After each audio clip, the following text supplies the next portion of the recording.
Hello dear student, কেমন আছো? I hope প্রত্যেকে শুধু ভালো না, ভীষণ ভালো আছো। স্ক্রিনের উপর একটা প্রশ্ন দেখা যাচ্ছে, তাই না? এই প্রশ্নটা আমরা মন দিয়ে পড়বো, বুঝবো, তারপর অঙ্কটা প্র্যাকটিস করবো। ওকে, কি বলেছে দেখো। পি এস আর সমকোণী ত্রিভুজের এস সমকোণ। বেশ, তার মানে একটা ত্রিভুজ আঁকবো। চলো এঁকেই নি। এই হচ্ছে আমাদের পি এস আর। এখানে এই এসটা কি হলো? সমকোণ। বেশ, এস আর এর মধ্যবিন্দু, এস আর এর মধ্যবিন্দু ডি। সাপোজ এস আর এর মাঝে হচ্ছে এখানটায় ডি অবস্থিত, তার মানে কি S D equal to D R. এটা বোঝা যাচ্ছে? হ্যাঁ।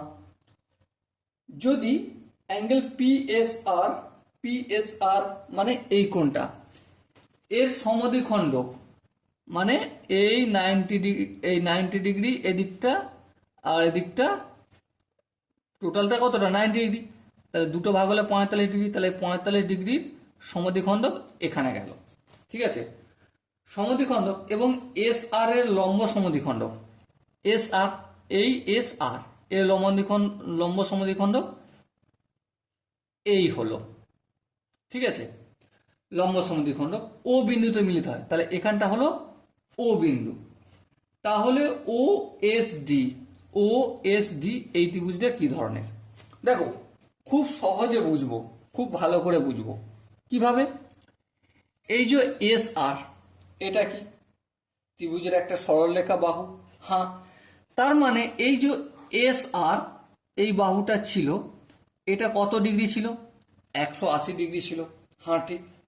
এবারে এটাকে সমদ্বিখণ্ডক করছে কে? ও ডি বাহুটা। এখানে ও আর এখানে D.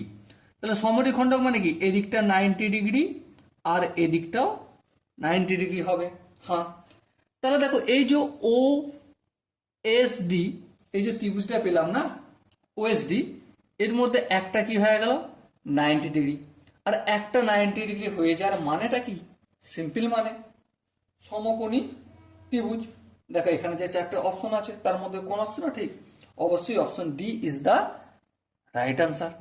Okay, so dear student, I hope তোমরা প্রত্যেকে এই কোশ্চেনটার কনসেপ্টটা বুঝতে পেরেছো। যদি বুঝতে অসুবিধা থাকে, দেখো সিম্পল কনসেপ্ট।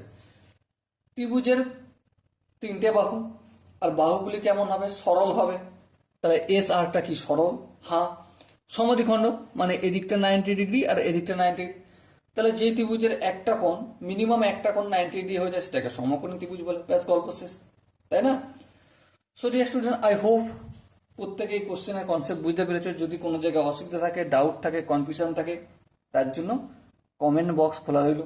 আর যদি বোঝা যায় তাহলে লাইক, শেয়ার আর সাবস্ক্রাইবার একটা দরকার। ওকে, সো দেখা হচ্ছে পরবর্তী সেশনে। ততক্ষণ পর্যন্ত ভালো থেকো, সুস্থ থেকো এবং জয় হিন্দ।